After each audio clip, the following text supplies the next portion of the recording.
அடுத்து மாண்புமிகு பொதுப்பணித்துறை அமைச்சர் அவர்கள். மாண்புமிகு பேரவைத் தலைவர் அவர்களே, எதிர்க்கட்சி தலைவர் மாண்புமிகு எதிர்க்கட்சி தலைவர் அவருடைய உரையில் ஒரு தவறான தகவலை கொடுத்தார். பிரதம மந்திரிக்கு ஒரு முறை மட்டும்தான் கடிதத்தை மாண்புமிகு முதலமைச்சர் எழுதினார் சொன்னாரு. நான் முடிச்சிடுறேன். முதல்ல பேசும்பொழுது அவர் முதல்ல நான் பேசி முடிச்சிடறேன். அவர் பேசி முடிச்ச தர வாய்ப்பு தரேன். அவர் பேசி முடிச்ச வாய்ப்பு தரேன். இருங்க, அவர் பேசி முடிக்கிட்டு என்ன சொல்றாருன்னு கேளுங்க, அதுக்கப்புறம் பதில் சொல்லலாம். அதுக்கப்புறம் பேசிட்டோம். முதல் முறை பேசும்பொழுது ஒரு முறைன்னு சொன்னாரு, அப்புறம் இருமுறைன்னு சொன்னாரு. அதுக்கப்புறம் விவசாயிகளை சந்திக்கலன்னு சொன்னாரு. ஒரு தகவல், இன்றைக்கு மதியம் டெல்டா உடைய அனைத்து விவசாய சங்கத்திலே நீர்வளத்துறை அமைச்சராக இருக்கட்டும், பொதுப்பணித்துறை அமைச்சராகட்டும், மூத்த அமைச்சர்களை முதலில் சந்திக்க சொல்லி இன்று மதியம் 3:30 மணி அளவில் சந்திக்க ஒரு நிமிஷம் ஒரு தகவலை கொடுக்கிறோம். ஒரு நிமிஷம். சந்திக்கிறதுக்கு போன வாரமே அதுக்கான இன்ஸ்ட்ரக்ஷன் கொடுத்துட்டாரு. நம்பர் 1 பாயிண்ட், எதிர்க்கட்சி தலைவரை பார்த்து ஒரே ஒரு கேள்வி கேட்கிறேன், அதுக்கான விளக்கத்தை இங்க பதிவு செய்யணும்.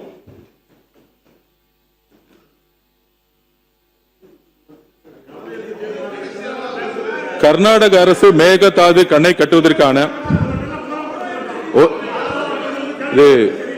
அதாவது என்ன கொஞ்சம் பேச விடுங்க. ஏன்னா எதிர்க்கட்சி தலைவர் கேட்டதுக்கு ஒரு பதில் மட்டும் நான் கேட்கணும். அவர்கிட்ட ஒரே ஒரு கேள்வி கேட்டுக்கிறேன்.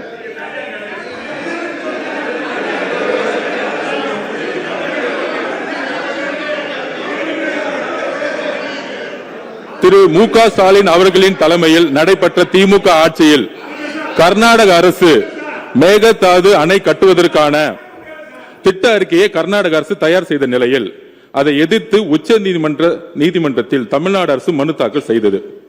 அந்த மனுவை உச்ச நீதிமன்றம் 13/11/2025 அன்று தள்ளுபடி செய்தது. தமிழ்நாடு அரசின் மனுவை உச்ச நீதிமன்றம் தள்ளுபடி செய்ததை எதிர்த்து அன்றைய திமுக அரசு மீண்டும் உச்ச நீதிமன்றம் சீராய்வு மனுவை தாக்கல் செய்தது. அந்த சீராய்வு மனுவும் 15/4/2026 அன்று உச்ச நீதிமன்றத்தால் தள்ளுபடி செய்யப்பட்டது. அதையடுத்து மறு சீராய்வு மனுவை அன்றைய திமுக தலைமையிலான தமிழ்நாடு அரசு உச்ச நீதிமன்றத்தில் தாக்கல் செய்தது. தமிழக உரிமையை காக்கும் கடைசி வாய்ப்பாக இருந்த அந்த மனு மீதும் கவனமாக உரிய வாதங்களை வலுவாக முன்னாள் முதலமைச்சர் திரு மு.க. ஸ்டாலின் அவர்கள் தலைமையிலான திமுக அரசு எடுத்து வைக்கவில்லை. அதை எடுத்து உச்ச நீதிமன்ற தலைமை நீதிபதி அமர்வு மறு சீராய்வு மனுவை 25/4/2026 அன்று தள்ளுபடி செய்தது. 3 முறை தள்ளுபடி செய்ததுக்கான விளக்கத்தை மாண்புமிகு எதிர்க்கட்சி தலைவர் இங்கு விளக்க வேண்டும். இந்த உச்சநீதிமன்றத்தில் இந்த டிபிஆர் கேஸ தள்ளுபடி ஏன் சந்திச்சுன்னு அவங்களுடைய திமுக ஆட்சியில தான் இந்த மேகதாது விஷயமா உச்சநீதிமன்றத்தில் 3 முறையும் தள்ளுபடி செஞ்சாங்க.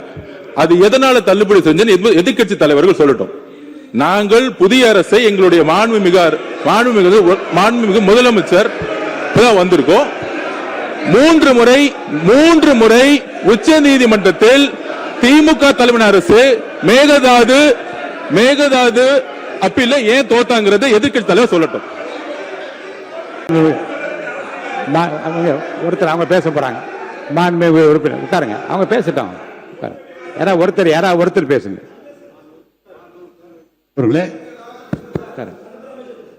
உச்ச நீதிமன்றத்தில் முதலிலே தீர்ப்பு தள்ளுபடி ஆகிறது, மீண்டும் சீராய்வு மனு போடப்பட்டது, அதுவும் தள்ளுபடி ஆகிறது. மீண்டும் சீராய்வு மனு மறு சீராய்வு போட்ட போது உச்சநீதிமன்றத்தை சொல்லி தள்ளுபடி அல்ல, நீங்கள் கொஞ்சம் அவகாசம் எடுத்துக்கொண்டு வர வேண்டும் என்று சொன்னார்களே தவிர முழுமையாக சொல்லவில்லை.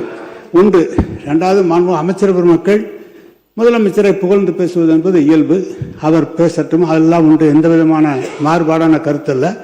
அவர் 3 ஆண்டு காலம் யாரை கண்டு பயப்பட வேண்டும் என்று சொல்லி முதலமைச்சரை குழுவிப்பது அதில் அதை இங்கேருந்து ஒருத்தர் மாற்றி பேசி நீங்கள் யாரை பாராட்டுன்னு நினைக்கிறீங்களோ அது சண்டை வளர்க்குறதா இருக்குது. நீங்கள் நல்லபடியாக அந்த மேகதாது பிரச்சனையில் நம்முடைய ஒற்றுமையை பற்றி பேசுகிற போது இதுபோல் கருத்து மாறுபாடு தேவையில்லை என்பது என்னுடைய கருத்து. எனவே கழக அரசு நமது தளபதி முன்னாள் முதலமைச்சர் அவர்கள் மேகதாதை பற்றி ஒரு நாள் கூட தாமதம் செய்யாமல் அடுத்த நடவடிக்கைகள் எடுத்திருக்கிறார் என்பதுதான் வரலாறு.